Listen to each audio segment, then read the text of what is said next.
Hello बच्चों, let's read the question and the question says that which of the following reactions follow Markov-Vinkoff rule। तो हम लोगों को पूछ रहा है कि इनमें से कौन सा रिएक्शन जो है वो मार्कोव-विनकॉफ रूल जो है उसको फॉलो करेगा। ठीक है, ऑप्शन ए में हम लोगों का दे रखा है C2H4 when reacts with HBr। Option B में दे रखा है C3H6 when react with Cl2। Option C में दे रखा है C3H6 when react with HBr and option D में दे रखा है C3H6 when react with Br2। ठीक है, और हम लोगों को बताना है कि इनमें से कौन सा रिएक्शन जो है वो मार्कov इनकॉफ रूल को फॉलो करेगा। So let's start the question by knowing a key concept first. So the key concept of this reaction will be the Markov-Vinkoff rule. It is Markov-Vinkoff rule. ठीक है, अब मार्कov विनकॉफ रूल क्या बताता है? मार्कov विनकॉफ रूल कहने का मतलब कि जब एक अनसिमेट्रिकल रिएजेंट जो है उसको ऐड करते हैं हम लोग अनसिमेट्रिकल अल्कीन में, तब जो नेगेटिव पार्ट जो रहता है रिएजेंट का वो अटैच हो जाता है अनसैचुरेटेड हाइड्रोकार्बन के पास। इसका कहने का क्या मतलब है? कहने का मतलब है कि हम लोग एक अनसिमेट्रिकल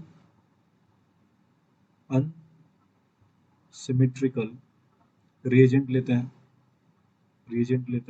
और उसको ऐड करते हैं हम लोग अनसिमेट्रिकल अल्कीन के साथ। That is unsymmetrical reagent is added to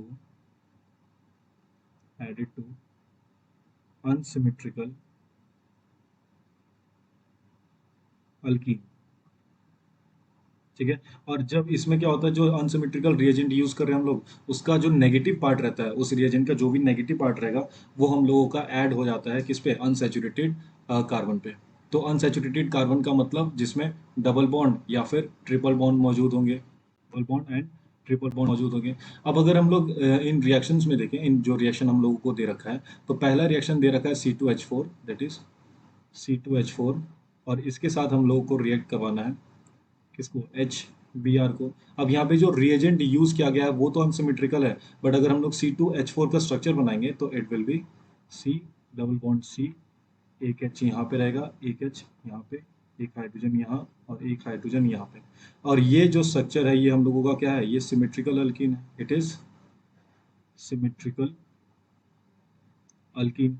तो ये ऑप्शन तो हम लोगों का गलत हो जाएगा, क्योंकि मार्कोव-विनकॉफ रूल उन्हीं रिएजेंट्स या उन्हीं रिएक्शन के लिए है जिसमें सिमेट्रिक अनसिमेट्रिकल अल्कीन जो है वो मौजूद है। ये तो सिमेट्रिकल अल्कीन है, so this will be our incorrect option. ठीक है, बाकी ऑप्शंस को चेक करेंगे तो बाकी ऑप्शंस में जो हम लोगों का रिएक्टेंट दे रखा है दैट इज C3H6। अब C3H6 का अगर हम लोग स्ट्रक्चर बनाएंगे तो इट विल बी सी सी, यहाँ पे डबल बॉन्ड सी, और यहाँ पे हो जाएगा हाइड्रोजन, यहाँ पे 3 हाइड्रोजन लगेंगे, यहाँ पे 1 हाइड्रोजन और यहाँ पे 2 हाइड्रोजन। ठीक है, अब यहाँ पे देख पा रहे हैं कि ये जो हम लोगों का रिएक्टेंट है C3H6, ये कैसा रिएक्टेंट है? ये हम लोगों का है unsymmetrical, that is unsymmetrical alkyne है। तो मतलब ऑप्शन ए जो है वो तो हम लोगों का इनकरेक्ट है, पर बाकी तीनों ऑप्शन में C3H6 as a reactant use किया गया है जो कि अनसिमेट्रिकल है। अब अनसिमेट्रिकल जो अल्कीन लिए हम लोग, उसके साथ हम लोगों को अनसिमेट्रिकल रिएजेंट भी चाहिए। तो ऑप्शन बी और डी में अगर हम लोग देखें तो ऑप्शन नंबर बी में हम लोगों का Cl2 यूज किया गया है जो कि हम लोगों का सिमेट्रिकल रिएजेंट है। It is symmetrical reagent. तो यहाँ पे भी मार्कोव विनकॉफ रूल अप्लाई नहीं होगा, मतलब ऑप्शन बी जो है वो भी हम लोगों का इनकरेक्ट हो जाएगा। वहीं सिमिलरली ऑप्शन डी में देखेंगे तो जो हम लोगों का रिएजेंट यूज किया गया है that is bromine gas, that is Br2। और Br2 को भी देखेंगे तो वो भी हम लोगों का कैसे निकलेगा? वो भी हम लोगों का सिमेट्रिकल रिएजेंट निकलने वाला है, मतलब ऑप्शन डी भी जो है वो इनकरेक्ट हो जाएगा। तो जो हम लोगों का मार्कोव विनकॉफ रूल किस पे निकले लगेगा? ऑप्शन नंबर सी पे, that is when C3H6 reacts with HBr। अब यहाँ पे जो हम लोगों का रिएक्टेंट लिया गया है और जो रिएजेंट लिया गया है, दोनों ही कैसा है? दोनों ही हम लोगों का अनसिमेट्रिकल है। तो जब ये रिएक्ट करता है तो क्या होगा? तो जब C3H6 जब रिएक्ट करेगा that is CH3 CH double bond CH2, और ये जब रिएक्ट करता है HBr के साथ दैट इज H माइनस और sorry H plus and Br minus. तो इसका जो नेगेटिव पार्ट होगा रिएजेंट का वो हम लोगों का उस कार्बन पे ऐड होगा, उस अनसैचुरेटेड कार्बन पे ऐड होगा जिस पे नंबर ऑफ हाइड्रोजन्स कम है। तो अगर हम लोग देखेंगे रिएक्टेंट में, तो इस वाले कार्बन पे जो नंबर ऑफ हाइड्रोजन एटम है दैट इज 1, और इस वाले कार्बन पे नंबर ऑफ हाइड्रोजन एटम जो है वो हम लोगों का 2 है। तो ये किस पे ऐड होगा, ये होगा हम लोगों के बीच वाले कार्बन एटम पे। दैट इज जो इसका फाइनल प्रोडक्ट बनेगा वो हम लोगों का मिलेगा CH3 यहाँ पे लग जाएगा हम लोगों का Br क्योंकि नेगेटिव पार्ट, और ये हो जाएगा हम लोगों का CH3।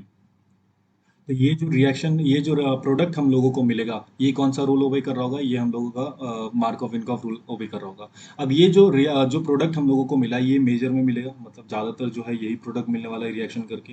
ये रिएक्शन जब कंप्लीट हो जाएगा, इसके साथ हम लोगों को एक और प्रोडक्ट मिलता है that is CH3 CH2 CH2, और एक बार Br यहाँ लगेगा। बट ये जो प्रोडक्ट रहेगा हम लोगों का इस वाले रिएक्शन में, ये किस में मिलने वाला है, ये हम लोगों का माइनर प्रोडक्ट होने वाला है। ठीक है, तो मेजर प्रोडक्ट कौन सा होगा, पहला वाला that is CH3 CH Br and CH3। ठीक है, so the correct option will be our option C, that is option C, that is C3H6 plus HBr will obey Markovnikov rule.